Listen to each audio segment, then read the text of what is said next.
میں نے 2 بار جبریل کو قرآن سنایا ہے۔ یہ بات سمجھ رہے ہیں آپ؟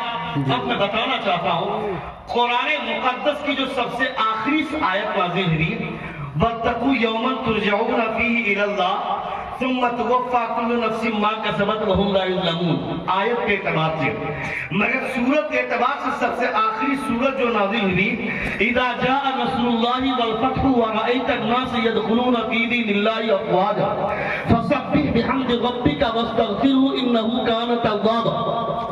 اس سورت کے نازل ہونے کے 3 مہینے بعد حضور کا وصال ہو گیا، حضور کی رحلت ہو گئی۔ میں کہتا ہوں قرآن مقدس کا نزول 23 سال میں کمپلیٹ ہوا۔ نبی کونین کی رحلت فرمانے سے صرف 3 مہینہ پہلے قرآن پاک کا نازل ہونا بند ہوا۔ پھر مصطفیٰ دور کس چیز کا کرتے تھے؟ حضور فرماتے ہیں ہر سال جبریل کو میں قرآن سناتا تھا، جبریل مجھے قرآن سناتا تھا۔ اس کا مطلب ہے حضور کو قرآن پہلے سے یاد ہے۔ زور سے اس کا مطلب ہے کہ مصطفیٰ کو قرآن پہلے سے یاد ہے۔ اگر حضور کو قرآن یاد نہیں رہتا جب آیتیں اترتی ہے تو صحابہ سے کہتے کیسے اس کو فلاں آیت کے بیچ میں رکھنا، اس کو فلاں آیت کے بغل میں لکھنا، اس کو فلاں سورت اور فلاں سورت کے بیچ میں لکھنا۔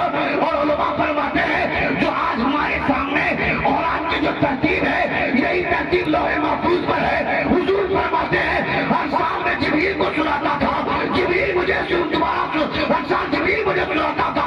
اس کا مطلب ہے کہ قرآن نازل ہوا بعد میں مگر قرآن حضور کو یاد پہلے سے تھا۔ قرآن مصطفیٰ پہلے سے جانتے تھے۔ جب قرآن کی آیت نازل ہونا شروع ہوا تو حضور اللہ فرماتا اللہ تحرک به لسانک لتعجل به ان علینا جمعہ وقرآن۔ حضور بار بار پڑھتے تھے۔ اللہ فرماتا ہے اے میرے محبوب آپ بار بار اپنے آپ کو تکلیف میں مت ڈالیے، قرآن نازل کرنے والے ہم ہیں تو قرآن کو سینے میں بسانے والے بھی ہم ہی ہیں۔ سبحان اللہ سبحان اللہ۔ یہ پہلی بات۔ دوسری مرتبہ حضور نے کیا کہا کہ حضرت فاطمہ مسکرانے لگی۔ اصل میں حضرت فاطمہ کا کہنے کا مطلب یہ ہے کہ حضور نے اس میں اپنی موت کی خبر کہ میں موت کا مزہ چکھنے والا ہوں، بہت جلد میں رحلت کرنے والا ہوں، کوچ کرنے والا ہوں۔ ہر سال جبریل مجھے 2 بار 1 بار سناتا تھا، میں جبریل کو 1 بار، اس سال میں جبریل کو 2 بار سنایا ہوں۔ جبریل نے 2 بار مجھے قرآن سنایا۔ حضرت فاطمہ رونے لگی چونکہ باپ کی جدائی ہے، وہ محسوس کر گئی کہ یہ حضور کا آخری سال ہے۔ اس کے بعد جب دوبارہ حضور نے کہا حضرت فاطمہ ہنس کر مسکراؤ۔ دوبارہ کیا کہا سنیے گا، بول دوں یہ چھوڑ دوں آنے والے سال کے لیے؟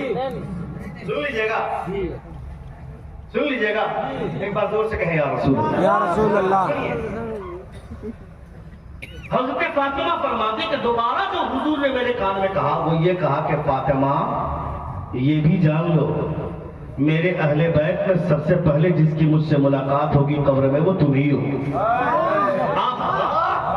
کہنا کیا چاہتا ہوں میں، جو لوگ بولتے ہیں حضور کو کچھ پتا نہیں ہے، وَإِنَّهُ عِلْمُ السَّاعَةِ وَيُنَزِّلُ الْغَيْثَ وَيَعْلَمُ مَا فِي الْأَرْحَامِ وَمَا تَدْرِي نَفْسٌ مَاذَا تَكْسِبُ غَدًا وَمَا تَدْرِي نَفْسٌ بِأَيِّ أَرْضٍ تَمُوتُ۔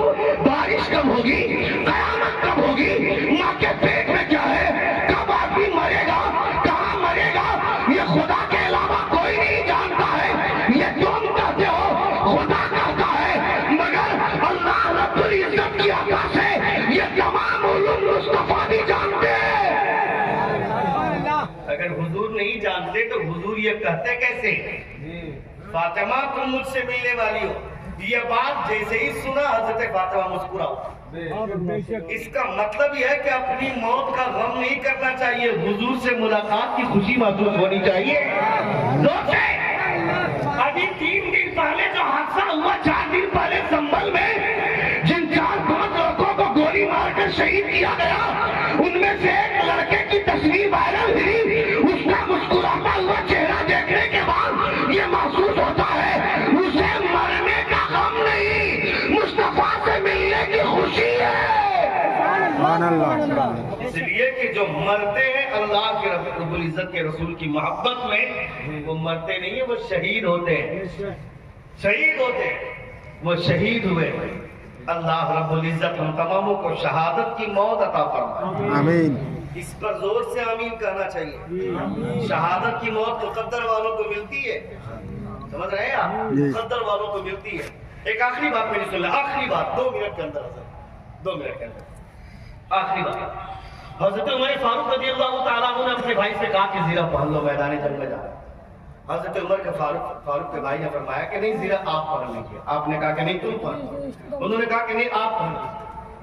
حضرت عمر کو جلال آیا، آپ نے فرمایا کہ میں تم کو زیرہ پہننے کے لیے بول رہا ہوں، پہن کیوں نہیں رہے؟